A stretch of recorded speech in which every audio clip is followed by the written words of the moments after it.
At Thanksgiving dinner, I found a handwritten card at my place setting that read, "Family trip, clean the house," and everyone else at the table acted like it was perfectly normal. I didn't react. I didn't ask questions. I simply picked up my glass of iced tea and took a slow sip, letting the condensation run over my fingers as if that small sensation could anchor me to something real. The dining room looked just as it always had: warm lighting, the long oak table polished to a soft shine, the smell of roasted turkey and sweet potatoes filling the air, but something had shifted, something subtle and cold that didn't belong in a room meant for gratitude. My son Daniel sat across from me, carving the turkey with careful precision, his eyes focused on the task, not on me. Ashley, my daughter-in-law, was smiling as she passed plates around, her movements graceful, practiced, as if she were hosting a perfect evening. She didn't look at me either. Not once. I turned the card over in my hand. It wasn't a joke. It wasn't written like one. There was no smiley face, no just kidding, no softness to soften the blow. Just a simple instruction, written in neat, deliberate handwriting, as if it were a grocery list or a reminder stuck to a refrigerator. I placed it back down beside my plate and reached for the gravy boat, my hand steady, my expression calm. "Everything smells wonderful," I said, my voice even, polite, the same tone I'd used for decades to keep peace in this family. Ashley glanced at me then, just for a second, and her lips curved slightly, not quite a smile, more like acknowledgement. "Thank you, Margaret," she said, using my first name the way she always did, a small detail that had once seemed modern but now felt like distance. The conversation flowed around me: plans for travel, talk of airports and hotel bookings, laughter about packing too much luggage, every detail confirming what the card had already told me. They were all going somewhere together. Everyone at this table had known. Everyone except me. I nodded along at the appropriate moments, passing dishes, asking small questions, playing my role so well that no one had to adjust theirs. But I watched. I watched the way Daniel leaned toward Ashley when she spoke, the way their voices lowered when certain details came up, the way no one asked if I'd be joining them. It wasn't an oversight. It was a decision. A quiet, coordinated decision that had been made long before tonight. I had spent years believing that family moments like this meant something, that sitting together at the same table meant you belonged. But as I sat there, with that card lying beside my plate like a misplaced receipt, I began to understand that belonging could be taken away just as quietly as it was given. And the strangest part was not the card itself, not even the message it carried, but the certainty that settled over me as the evening went on. This wasn't new. This wasn't sudden. This was simply the first time they had stopped pretending otherwise. I stayed until the last plate was cleared and the last polite laugh faded into the background, moving through the kitchen with the same quiet efficiency that had once made me feel needed, but now only made me invisible,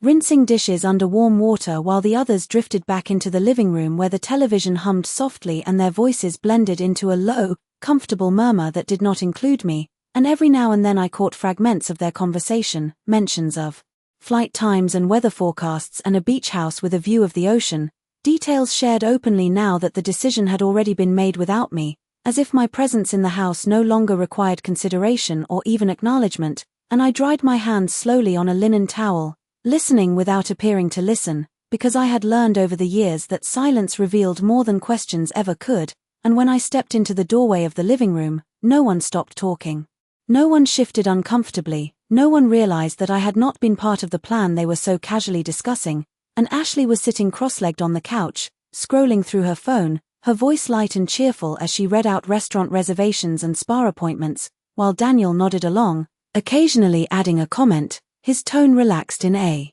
way I had not heard directed toward me in a very long time, and I stood there for a moment longer than necessary, long enough to confirm what I already knew, that this was not an oversight or a last-minute arrangement, but something carefully organized, something they had all agreed upon, and I turned away before anyone could notice the pause, returning to the kitchen where the counters were now spotless, where everything was in its proper place, as if I had already fulfilled the role assigned to me without being asked twice, and I picked up the card again from the edge of the table, tracing the ink with my fingertip, feeling the slight indentation of the pen strokes, deliberate and unhurried, and I thought about all the other small moments that had felt harmless at the time, the times I had been told plans had changed after they had already happened, the holidays that had quietly shifted locations without my knowledge, the birthdays I had attended late because no one had mentioned. The new time, each one easy to dismiss on its own, each one explained away with a gentle excuse, but together they formed a pattern that was suddenly impossible to ignore, and I realized that I had been adjusting myself for years, making space where there was none, accepting less without naming it, believing that patience and understanding would eventually be returned in kind, and I set the card down again with careful precision, aligning it with the edge of the table as if order still mattered. In a situation that had already been decided without me, and from the living room Ashley laughed, a bright, effortless sound, and said something that carried clearly through the quiet house, something about how easy it would be now that everything was arranged, and Daniel responded with a low chuckle, the kind he used when he was comfortable, when he felt certain, and I leaned lightly against the counter, not out of weakness but out of stillness, because something inside me had shifted in a way that felt both unfamiliar and strangely calm, like the moment before a storm when the air grows quiet and heavy, and for the first time that evening I was no longer trying to understand why it had happened, I was simply recognizing that it had. I went upstairs earlier than usual that night, not because I was tired, but because I no longer felt the need to remain present in a room where my absence had already been quietly accepted, and as I closed the door behind me, the sounds from downstairs softened into a distant blur, like a conversation happening in another house entirely, and I sat on the edge of my bed for a long moment, looking around at the room that had once felt like a place of comfort but now felt more like a temporary corner carved out of someone else's life, and I noticed things I had stopped noticing over the years, the way my belongings had slowly been reduced to what could fit into drawers and a single closet, the way the walls held no photographs of my memories, only neutral decorations chosen by someone else, and I realized that I had been living carefully, quietly, as if trying not to take up too much space in a home I had once helped build, and I leaned forward and opened the small wooden box on my nightstand where I kept old documents and letters, not because I had planned to, but because something inside me had begun to search for clarity, for something solid that had not been quietly rearranged without my knowledge, and I pulled out a folded piece of paper, the property agreement from years ago, the one Daniel had asked me to sign when they first bought the house, and I remembered how proud he had sounded, how he had explained it all with such confidence, telling me that it was just a formality, that it would make things easier, that it was still our family home, and I had believed him because I had always believed him, because trust had never felt like something that needed to be questioned between a mother and her son, and I smoothed the paper across my lap, reading the lines more carefully than I ever had before, noticing the language that I had once skimmed over, the clauses that now seemed less like protection and more like control, and I felt a quiet shift in my understanding, not a sharp pain or a sudden anger, but something slower, more deliberate, like a puzzle finally revealing its full picture, and I thought about the card downstairs, about the way it had been placed so casually, as if my role had already been decided, and I realized that moments like that do not appear out of nowhere, they are built over time, supported by small decisions, by silence, by the assumption that the person being overlooked will continue to accept it, and I closed the box and stood up, walking to the window where the night stretched out in stillness, the streetlights casting soft pools of light along the quiet road, and, for the first time that evening, I allowed myself to see the situation without trying to soften it, without searching for excuses that would make it easier to accept, and what I saw was simple and clear. I had been included only as long as it was convenient, valued only as long as I remained useful, and the moment that usefulness shifted into expectation, into obligation, I had been quietly repositioned into something else entirely, and I rested my hand lightly against the glass, feeling the cool surface beneath my palm, grounding myself in that quiet certainty, because something had changed in me in a way that could not be undone,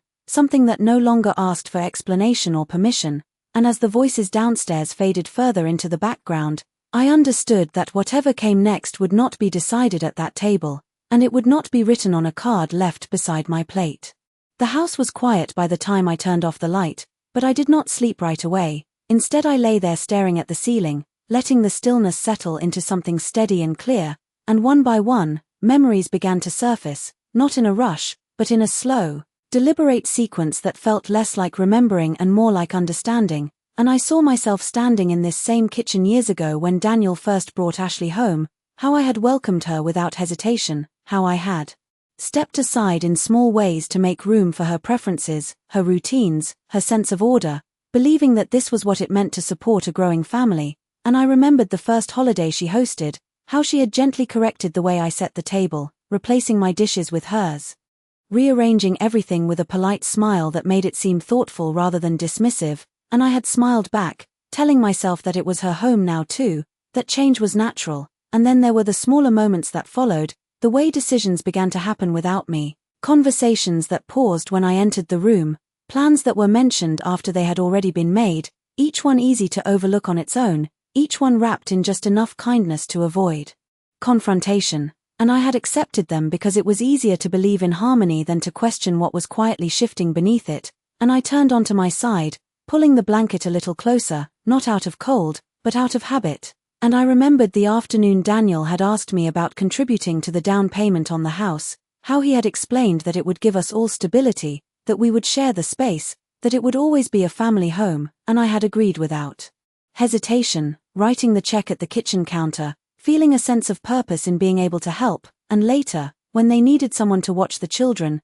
to pick them up from school, to stay home during long weekends so they could travel, I had been there, not because I was asked directly, but because it felt expected, and expectation has a way of sounding like love when it is left unspoken, and I let out a slow breath, realizing that the pattern had been consistent all along, not cruel, not loud, but steady and intentional, like a series of small adjustments that eventually change the entire shape of something without anyone noticing the exact moment it happens. And I thought about the way Ashley had smiled earlier that evening, how natural it had seemed to her, how unquestioned. And I understood then that from her perspective, nothing unusual had happened at all. She had simply continued a dynamic that had been allowed to exist, reinforced by silence, accepted by habit. And I closed my eyes briefly, not to escape the thought, but to hold it still, because there was a difference between being unaware and choosing not to see, and I could no longer place myself in the first category. And as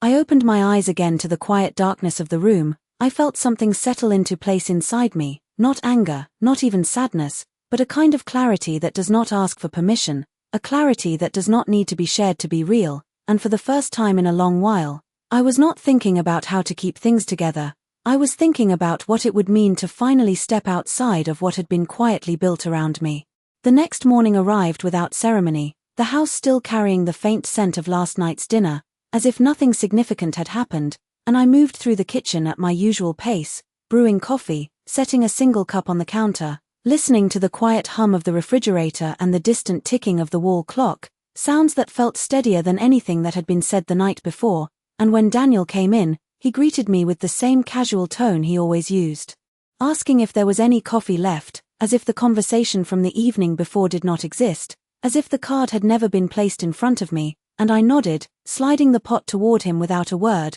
watching as he poured his cup and leaned against the counter, scrolling through his phone, his attention already elsewhere, and for a brief moment I studied his face, searching for something familiar, something that would remind me of the boy I had raised, but what I saw instead was distance, not hostility, not even discomfort, just a quiet acceptance of a reality where I no longer held a central place. And Ashley joined us a few minutes later, dressed neatly, her movements efficient, already prepared for the day ahead, and she spoke about errands and last-minute preparations for their trip, her voice light and organized, as if she were reviewing a checklist, and then, without hesitation, she turned slightly toward me and said, "There is a list on the counter for you, just a few things that need to be taken care of while we are gone," her tone polite, almost helpful, and I followed her gaze to a sheet of paper placed beside the fruit bowl, neatly written, itemized, specific, and I did not move to pick it up right away. I simply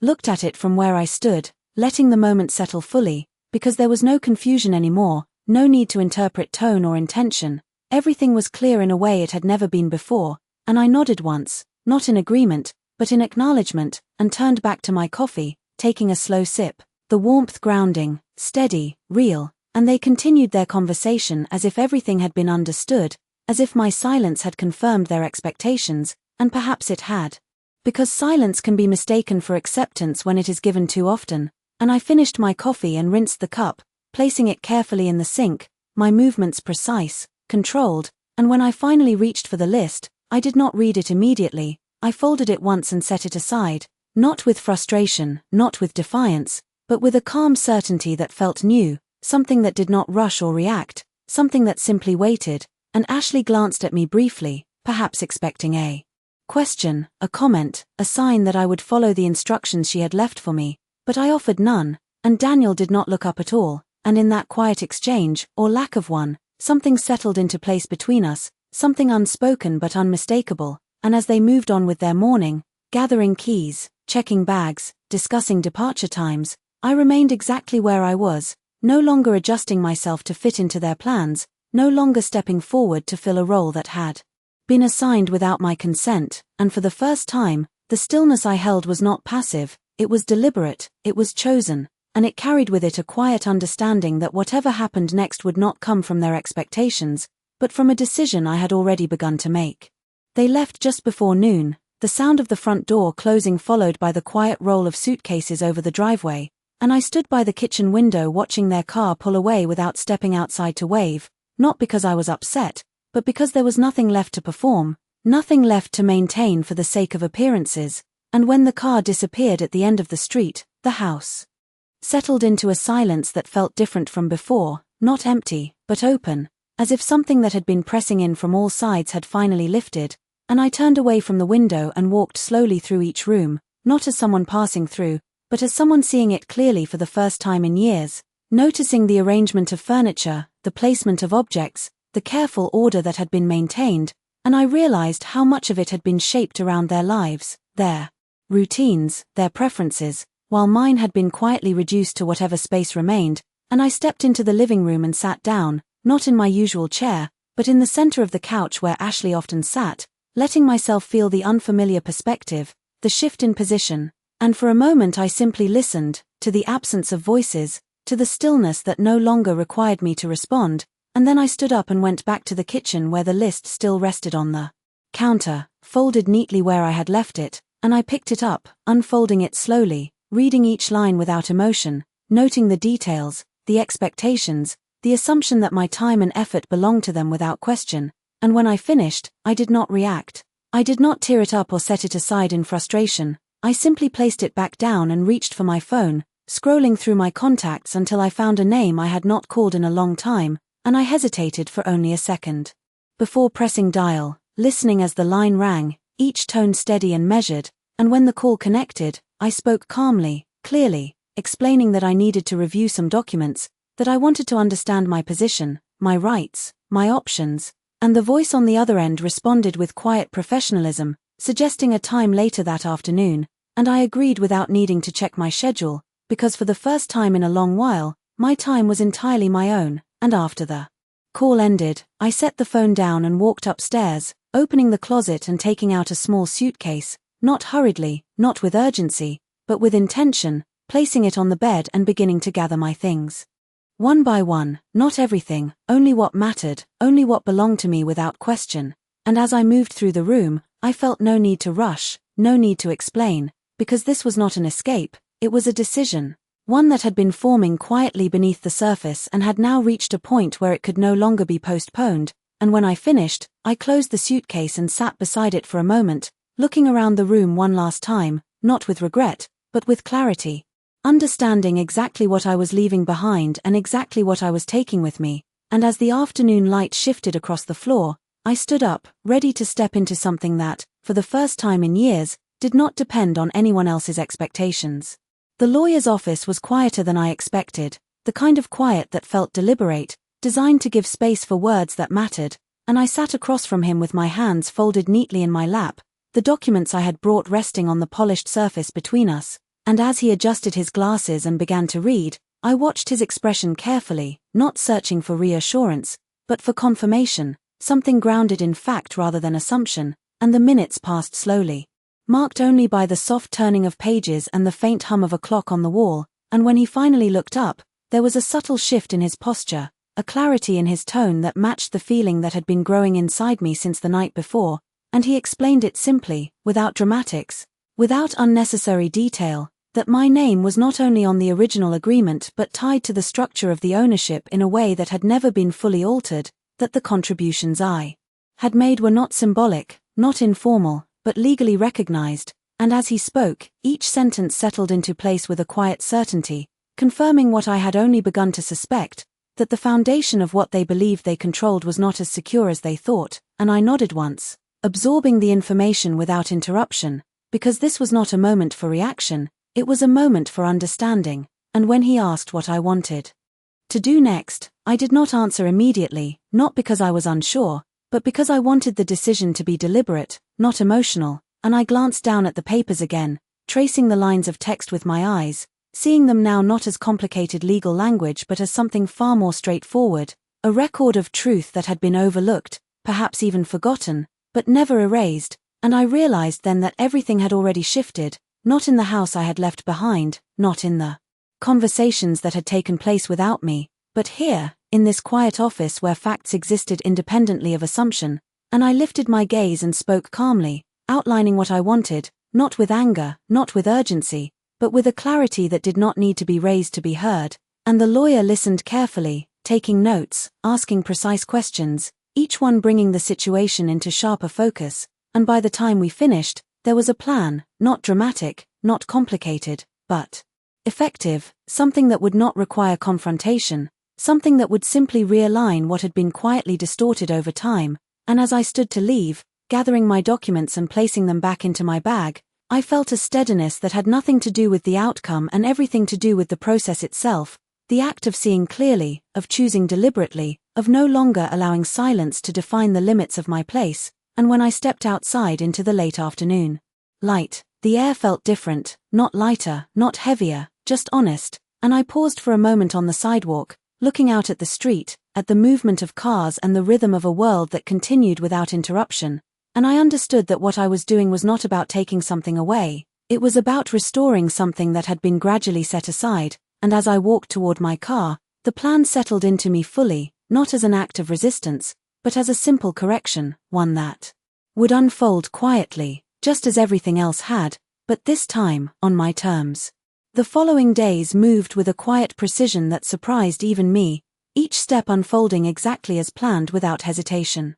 or second-guessing, and I returned to the house only once, not to settle back in, but to finalize what needed to be done, walking through the front door with the same calm expression I had worn for years, the same measured pace that no one had ever questioned, and I gathered the remaining documents, the ones that had been tucked away in drawers and folders, overlooked because they were never meant to be examined closely, and I placed them neatly into my bag, leaving everything else exactly as it had been, undisturbed, because there was no need to disrupt the surface when the real change was happening beneath it, and later that afternoon I met with the lawyer again, signing the necessary papers with a steady hand, each signature deliberate, each page turned with quiet finality, and there were no raised voices, no dramatic declarations, only the soft scratch of pen against paper and the subtle shift of ownership being set back into its proper place, and by the time I left the office, everything had already begun to realign, the legal notices prepared, the accounts adjusted, the structure that had once supported their certainty now quietly repositioned under a different understanding, and I did not rush back to the house afterward, I did not linger or reconsider, instead I checked into a small hotel just a few miles away, a place that was simple, clean, and entirely mine for the time being, where no one expected anything from me, where no lists waited on the counter, where silence did not carry obligation, and I spent that evening sitting by the window, looking out at the parking lot lit by soft yellow lights, reflecting not on what I had done, but on how naturally it had come once I allowed myself to see clearly, and the next morning I received confirmation that everything had been processed, that the changes were in effect, that what had once been assumed was no longer valid, and I placed the phone down without any visible reaction, because there was nothing left to confirm internally, it had already been decided, and I knew that at some point Daniel and Ashley would return, that they would walk up to the house with the same confidence they had left with, expecting everything to remain exactly as they had arranged it, and I did not feel the need to imagine their reaction or anticipate their questions, because this was not about confrontation or explanation, it was about correction, a quiet, precise adjustment that did not require emotion to be effective, and as I packed my suitcase once more, preparing to leave the hotel and move forward into something undefined but entirely my own, I realized that the most significant part of this entire process was not the legal shift or the change in control, but the moment I had stopped accepting a role that had been written for me without my consent, and as I stepped outside into the morning air, the world felt unchanged in every visible way, yet entirely different in the way it now moved around me, no longer dictating where I stood, but allowing me, finally, to choose where I would go next. They returned 3 days later just as I expected, their car pulling into the driveway with the same ease and certainty it had when they left, and I was not there to greet them, not standing at the window, not waiting by the door, because this time I had chosen where I would be, and I imagined the moment unfolding without needing to witness it, the pause as they stepped out, the slight confusion when something felt different before they could even name it, the realization settling in quietly as they approached the front door and found that what they believed to be unchanged had already shifted in ways they did not anticipate, and inside the house, everything remained exactly as it had been, the furniture in place, the rooms untouched, the surface undisturbed, but the foundation beneath it no longer belonged to the assumptions they had carried, and on the kitchen counter, where the list had once been left for me, there was now a single envelope, addressed simply, placed with the same precision that had once been used against me, and inside it were the documents, clear, formal, undeniable, along with a short note written in my own steady hand, not emotional, not accusatory, but direct, explaining that the arrangements had been reviewed, that the ownership had been corrected, that any future use of the property would require proper agreement rather than silent expectation, and I knew Daniel would read it more than once, his eyes moving over the words carefully, trying to understand how something he had taken for granted could change without confrontation, and Ashley would stand nearby, her expression shifting not with anger, but with the realization that the structure she had relied on was no longer fixed, and there would be questions, of course there would be, but they would not be answered immediately, not because I wished to avoid them, but because the answers were already there, written clearly in the documents they now held, and I did not feel satisfaction in imagining this, not triumph, not even vindication, only a quiet sense of completion, the kind that comes when something long unbalanced is finally set back into place, and I spent that afternoon in a small park a few miles away, sitting on a wooden bench beneath a row of trees, watching the slow movement of people passing by, each of them carrying their own concerns, their own stories, none of which intersected with mine in any urgent way, and for the first time in years, I felt no pull to return to a space that required me to diminish myself to remain in it, no obligation waiting for me behind a closed door, no role assigned without my consent, and as the sunlight filtered through the leaves above me, shifting gently across the ground, I understood that what I had done was not an act of defiance, it was an act of clarity, a decision made not in reaction to a single moment, but in response to a pattern I could no longer ignore, and as I stood up to leave, adjusting my coat and stepping onto the path ahead, I carried with me something far more lasting than the house I had left behind, something that did not depend on ownership or permission, but on the simple, unwavering understanding that my place in this world would no longer be defined by how quietly I allowed myself to be set aside.